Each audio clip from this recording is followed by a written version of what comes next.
federal government has again declared its readiness to dismantle exclusion, poverty, and silence barriers that have denied girls the right to learn and thrive in Nigeria. The Minister of State for Education, Professor Suwaiba Ahmed, made the promise at the stakeholders' engagement meeting with commissioners for education on Luminah. Our correspondent, Kulioju, completes the story. Luminah 2030, which connotes learning, uniting, modernizing, innovating, nurturing, accelerating, and harmonizing, is not only a policy but an initiative to close learning gaps, to bring every child into classroom, and to ensure that education becomes a ladder to dignity, inclusion, and opportunity. For the pilot stage of the initiative, 2 states were selected from each of the 6 geopolitical zones in the country with the sole mission of reshaping the future of education in Nigeria.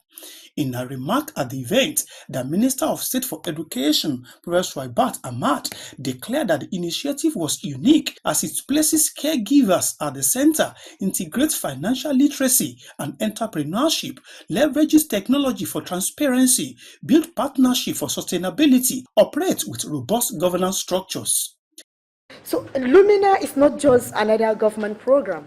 It is a national movement to dismantle exclusion, poverty, and silence, barriers that have denied girls their rights to learn and thrive. The Luminah has 3 phases. The first phase is the root, the second is the stem, and the third is the bloom. From the root, we are referring to the root, just like a normal tree that we are referring to the root. And when we are talking about girls' education, when we say the root, we all know that we are referring to the mothers. She therefore implored the Commissioner for Education in the selected states, whom the minister described as implementers, to localize the initiative and create conducive environment for it to thrive. In their separate remarks, the co-chairman, head of Secretariat Luminah, Aminat Haruna, and the technical advisor to the Minister of State on Programs and Projects, Imam Muhammad Rikana, described the initiative as unique and capable of refocusing education in Nigeria. Luminah 2030 is more than a vision.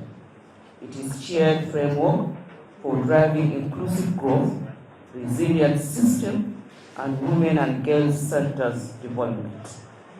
It is designed to embody our own collective ambition to build a future where no woman or girl is left behind.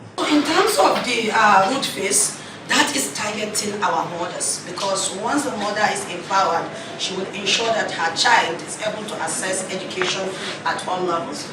The root phase aims to empower and serve women with foundational literacy, accelerated TVET, as well as financial independence, linking their success to enrolling and supporting their girl child education. This will follow different phases. First, we aim to train them by equipping women with foundational literacy and skills to create sustainable livelihood. It is expected that Luminah, if well implemented as conceived, will retune and refocus the education sector in Nigeria. From Abuja, Kunle Ujo, Galaxy TV.